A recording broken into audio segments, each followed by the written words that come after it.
Hello students, today we are going to discuss class 7th English chapter 6th and the name of the chapter is I Want Something in a Cage.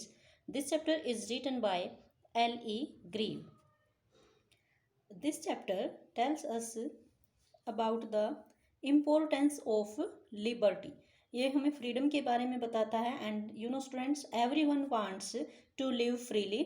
हर कोई चाहता है कि वो बिना रोक टोक के अपने काम कर सके and it is the right also. हर किसी का ये अधिकार भी है कि उसको फ्रीडम से जीने दिया जाए. So in this chapter we will discuss about a person who was the owner of a pet shop and the name of the person is Mr. Purcell. Mr. Purcell एक पेट शॉप के owner हैं और वो अपनी shop में cats, dogs, monkeys, fish food ये सब चीज़ें सेल करते हैं और साथ साथ में वो कुछ रेमेडीज़ वगैरह भी बताते हैं कि किस तरह से पक्षियों को रखना चाहिए, कोई एनिमल्स को कैसे खिलाना चाहिए. इस तरह की रेमेडीज़ भी वो बताते हैं अपने कस्टमर को. अपने आप को वो एक बहुत बड़ा आप कह सकते हो कि बिजनेसमैन समझते हैं और उनका जो बिहेवियर है वो भी जो अपने कस्टमर के साथ है वो लाइक अ प्रोफेशनल है. And he never thought about the value and importance of freedom. वो फ्रीडम वगैरह के बारे में नहीं सोचते, कोई जो वैल्यूज़ वगैरह हैं उनका उनको नहीं पता है. वो सिर्फ और सिर्फ अपने प्रॉफिट के बारे में ही सोचते हैं. He sold birds for only for his profit. So एक बार क्या होता है कि उनकी शॉप पर एक कस्टमर आता है और उसके बाद क्या कुछ उनमें चेंजेस आते हैं वो हम इस स्टोरी में डिस्कस करेंगे. अब उससे पहले चैप्टर में बताया गया कि मिस्टर पर्सल किस तरह का बंदा था. Mister Purcell was a small fussy man, red cheeks and a tight melon stomach, large glasses, looks like wise owl. तो वो एक उल्लू जैसा दिखता था और किस तरह के उनके जैसे रेड चिक्स वगैरह ये चीज़ बताई गई हैं और उनके फेस पर जो हैं उनकी बड़ी बड़ी आँखों के ऊपर जो बड़े बड़े ग्लास थे तो वो सारी जो अपीयरेंस थी उसकी एक उल्लू जैसा लग रहा था कि जैसे बहुत ही समझदार कोई आउल होता है वैसे वो लगते थे. और उनकी जो शॉप थी क्योंकि मैंने बताया आपको वो बहुत सारे पेट वगैरह रखते थे जैसे कैट, डॉग, मंकीज़ ये सब उनकी शॉप पर होता था और बर्ड्स भी रखते थे वो. तो हर वक्त उनकी शॉप पर कांस्टेंट नॉइज़ रहता था. और किस चीज़ का नॉइज़ रहता था वो जैसे whisper, Twitter, sly, rustling, skills, जो बर्ड्स जो एनिमल्स वो एज ए पेट अपनी शॉप पर बेचने के लिए रखते थे तो वो लगातार कुछ ना कुछ उछल कूद और पक्षियों की चहचहाट ये लगातार रहता था उनकी दुकान पर. बट उनको इस चीज़ का वो एहसास नहीं था कि उनकी शॉप पर इस तरह का शोर रहता है क्योंकि वो हैबिचुअल हो चुके थे. डेली बंदा वही चीज़ सुनता है तो उसका बिल्कुल ऐसे हो जाता है कि जैसे कुछ हो ही नहीं रहा. इस तरह का उनका रूटीन बन गया था. तो ये सब उसकी दुकान का एटमॉस्फेयर था. And what about his daily routine. उनका डेली रूटीन क्या था, वो जैसे ही अपनी शॉप पर आते और एक स्टूल पर वो बैठ जाते, set on a stool and start reading newspaper read करते थे वो. और न्यूज़पेपर भी वो बहुत ज़्यादा डीपली रीड किया करते थे यानी कि हर एक लाइन हर एक हेडिंग अच्छी तरह से वो रीड करते थे. और साथ साथ में अब जो भी कस्टमर उनकी शॉप पर आता था उसका भी ध्यान रखते थे. वो भी देखते रहते थे कोई कस्टमर आया है या नहीं और इसके लिए उन्होंने एक बेल भी टांग के रखी थी अपने शॉप पर. जैसे ही कोई कस्टमर आता तो वो बेल जो है रिंग करने लगती थी. तो एक दिन क्या होता है कि एक कस्टमर उनकी शॉप पर आता है, एक strange person, very strange person.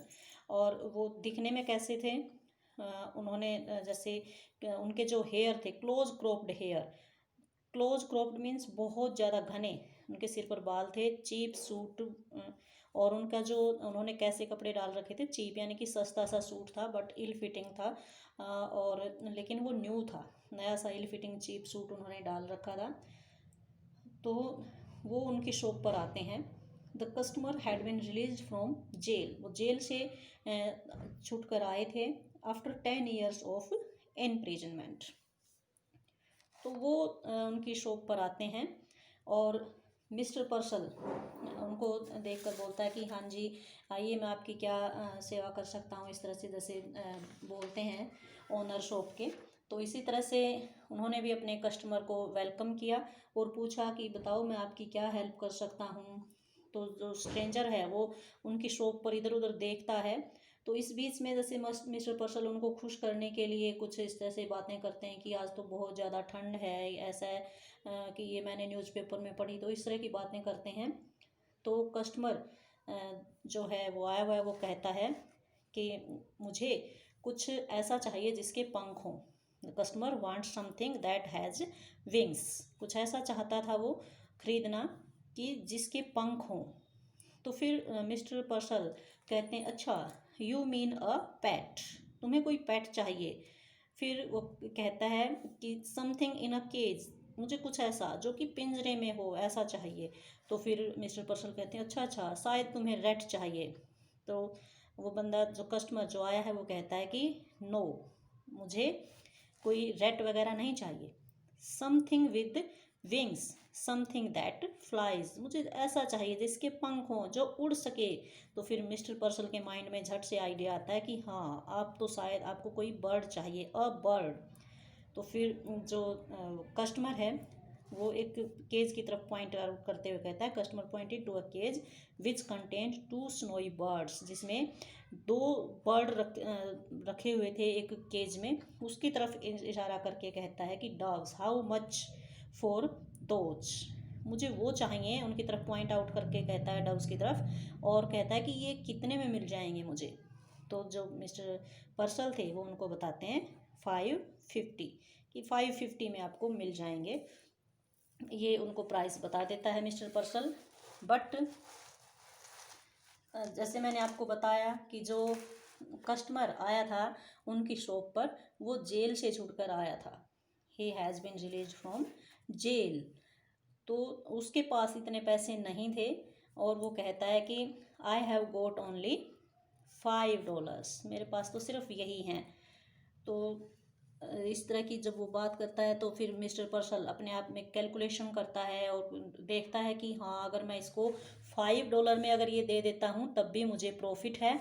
तो वो मान जाता है कि हाँ हाँ ठीक है, आप $5 में ले सकते हो, कोई बात नहीं, मैं आपको $5 में दे दूँगा अगर आपके पास और पैसे नहीं हैं तो। इस बीच में जो मिस्टर पर्सल है वो अपने प्रॉफिट के बारे में सोचता है, और जो कस्टमर है उसको उसका ध्यान उस नॉइज़ की तरफ जाता है जो कि उसकी शॉप पर रहता है। तो वो कहता है कि ये नॉइज़ इतना क्यों है तुम्हारी शॉप पर, और तुम कैसे रह लेते हो इस तरह के एटमॉस्फेयर में। तो मिस्टर पर्सल अचानक से चौंक जाता, सरप्राइज हो जाता है कि कैसा नॉइज़, मेरी शॉप पर तो किसी टाइप का भी कोई शोर नहीं है। तो वो सोचता है मिस्टर पर्सल कि शायद ये बंदा इंसान है, पागल है, या फिर ड्रंक, यानी कि इसने ड्रिंक की हुई है।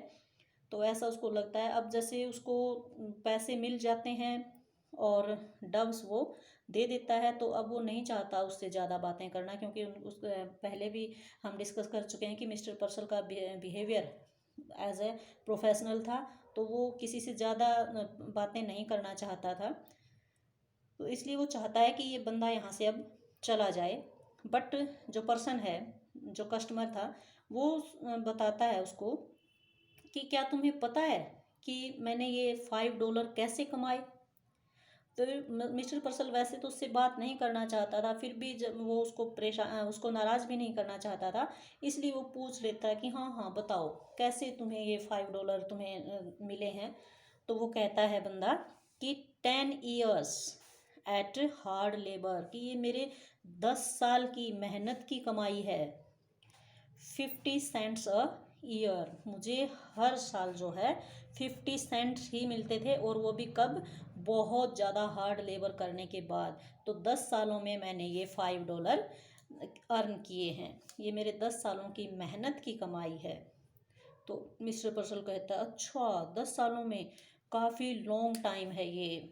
और फिर वो कहता है कि अच्छा अच्छा, 10 सालों में तुमसे उन्होंने बहुत ज़्यादा हार्ड वर्क करवाया, और तुम्हें एक ये चीप सा सस्ता सा सूट दिया है, और साथ में तुम्हें ये एडवाइस भी दी होगी कि भाई अब दोबारा मत पकड़े जाना, और तुम्हें ये $5 जेल से मिले हैं।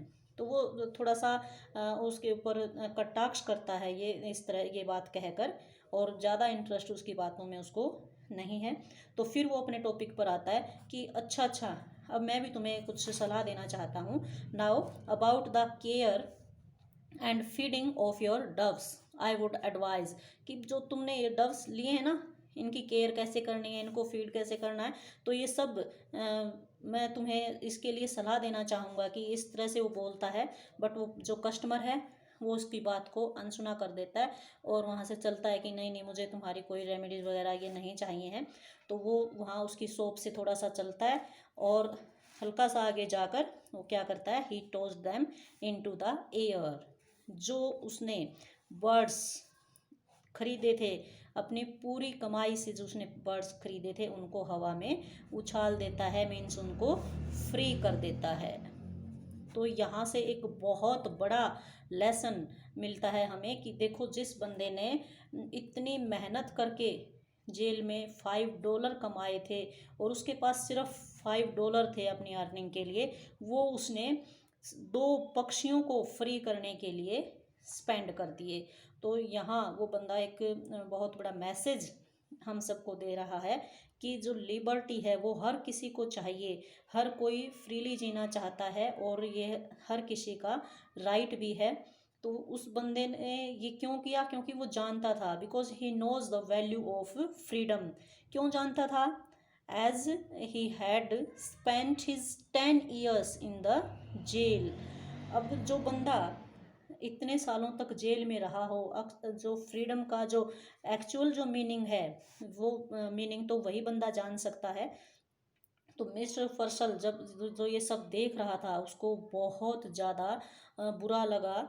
ही फेल्ट इंसल्टेड कि मैं तो देखो कितना प्रॉफिट कमाने के लिए ये सब चीज़ कर रहा हूँ, मैं इनको बेच रहा हूँ, और इस बंदे ने अपनी 10 सालों की कमाई सिर्फ इन बर्ड्स को फ्री करने के लिए लगा दी। उसने बर्ड्स खरीदे और उनको फ्री कर दिया। तो वो उसको अपने आप पर बहुत ज़्यादा गिल्टी फील होती है कि मैंने तो अभी भी जैसे इसको प्राइस कम बताया, $5 बताया, फिर भी मुझे उससे प्रॉफिट हो रहा था।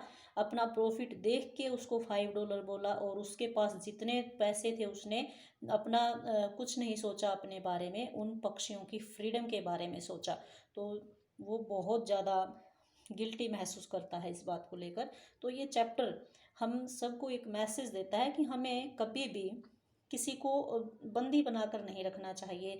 और मोस्टली हम में से कईयों को ऐसा शौक़ होता है कि जैसे कोई पिंजरे में हमने कोई बर्ड्स वगैरह ख़रीदे हैं, रखते हैं, तो ऐसा नहीं करना चाहिए, क्योंकि जो उनका जो एक्चुअली जो हैप्पीनेस है हर किसी की, चाहे वो एनिमल है, बर्ड्स है, ह्यूमन बीइंग है, हर किसी की जो नेचुरल हैप्पीनेस है वो फ्री रहने में है। जो अपना बेस्ट कोई भी फ्री होकर दे सकता है, फ्रीडम में कर सकता है सब कुछ, वो एक केज के अंदर वो नहीं कर सकता, किसी के अंडर रहकर वो काम नहीं किया जा सकता जो कि हम फ्री होकर कर सकते हैं। So this is the wonderful message from this chapter. I hope you understand it better. Thank you.